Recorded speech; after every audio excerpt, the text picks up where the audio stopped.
Hey, salut les amis, j'espère que vous êtes en forme. Nouvel épisode dans la série Une stat, un conseil. Aujourd'hui, la stat, elle va être composée de deux chiffres, 75% et 25%. Aujourd'hui, c'est des pourcentages. Je vais t'expliquer à quoi correspondent ces pourcentages et on va s'intéresser notamment aux 75%. Mais avant ça, est-ce que tu as téléchargé ton guide gratuit que je t'offre dans la description? Pour ça, tu as juste à aller dans le lien dans la description, tu cliques sur le lien, tu rentres ton prénom et ton adresse mail et je t'envoie un guide gratuit qui va te permettre de penser et avoir l'état d'esprit de quelqu'un qui a réussi, l'état d'esprit d'un champion.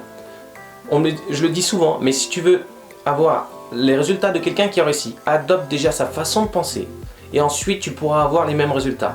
Mais si tu cherches à avoir les mêmes résultats sans comprendre comment ils ont agi et comment ils ont pensé tous les jours de leur vie, ça va être difficile. Je ne dis pas que ça sera impossible, mais ça va être difficile. Commence à comprendre comment ils ont pensé pour ensuite réussir à avoir leurs résultats. Pour ça, va dans la description, tu cliques sur le lien, tu rentres ton prénom, ton adresse mail et je t'envoie directement ton guide gratuit.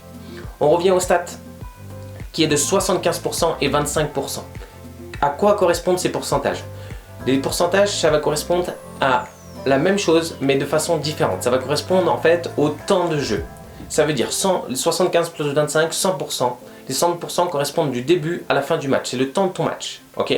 Les 25%, ça va correspondre au temps de jeu effectif pendant un match. En moyenne, 25% de ton temps de jeu pendant un match, c'est le moment où tu joues. Donc si ton match dure 100 minutes, si tu joues 100 minutes de ton match, il commence premier point, dernier point, ça durait 100 minutes. Pendant ton match, en réalité, tu n'auras joué que 25 minutes. Ça veut dire quoi? Pendant une heure, tu as joué 25 minutes, tu n'as passé que 25 minutes à taper la balle, à servir, à retourner, à faire coup droit, revers, voler, smash, servite, etc. Et pendant les 75 autres minutes, tu n'as pas joué. Tu n'as fait que soit 51% du temps de marcher, d'aller te replacer, aller chercher les balles, te replacer au retour de service, etc. etc. Marcher entre les points. 51% de ton temps, donc en gros la moitié de ton temps, un petit peu plus de la moitié de ton temps, tu le passes à marcher, à te déplacer, à aller te replacer, à aller chercher les balles, etc. Et 24% de ton temps, tu le passes au changement de côté. C'est le temps qui est entre chaque changement de côté. 1 minute 30 à chaque fois.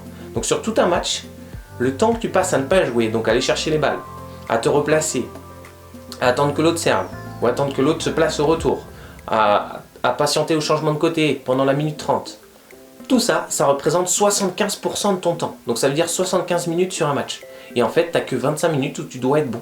Parce que pendant ces 25 minutes-là, il faut que tu gagnes les points. C'est là qu'il y a le temps de jeu effectif. C'est là qu'il n'y a pas de temps mort. Mais nous, ce qui va nous intéresser, mon conseil va découler sur comment être bon. Pas sur les 25 minutes, parce que ça, on s'entraîne toute l'année à être bon sur 25 minutes. Tu t'entraînes à faire des coups droits, des revers, des services, des volets, ça, tu t'entraînes. Mais comment être bon sur le gros temps qu'il y a ici, les 75%. C'est ça qui va nous intéresser. L'objectif, ça va être de gérer les temps morts, donc les moments où tu ne joues pas. Comment gérer les temps morts? En se recentrant sur le moment présent, en revenant dans l'instant présent. Donc moi, je te conseille de pas, si tu veux progresser en maths, de ne pas se centrer sur les 25%, parce que ça, tu le fais tout le temps, mais essayer de travailler où il y a le plus de progrès à faire rapidement, c'est ici. Comment gérer les 75% pour continuer à être bon dans les 25? Parce que des fois, tu es bon sur le jeu, mais dès que tu viens dans le temps mort, tu as du mal à revenir dans le jeu. On comprend ça. Dès qu'il y a des temps morts, on a du mal à se concentrer. Et l'idée, si on arrive à gérer et à optimiser sa concentration, son état d'esprit pendant ces 75% du match, tu vas être bon sur les 25. Ok? Donc mon conseil, ça va être de gérer tes temps morts, les 75%.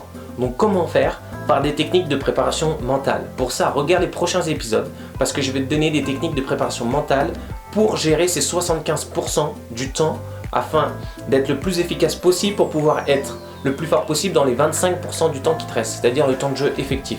Ok?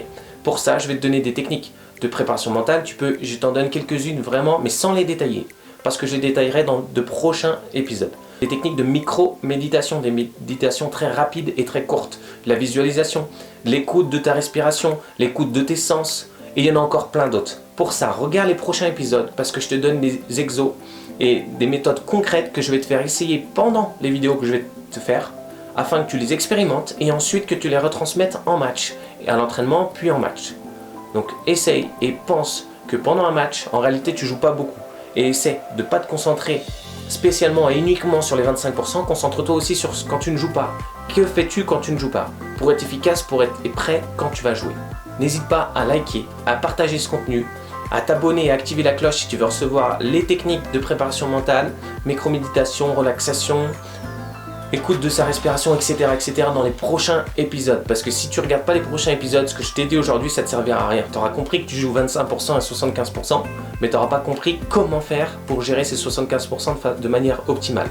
N'hésite pas à liker, à partager cette vidéo autour de toi pour que ça aide le plus grand nombre possible. Cette vidéo est gratuite, le but c'est qu'il y ait le plus grand nombre de joueurs et de joueuses qui arrivent à en profiter gratuitement.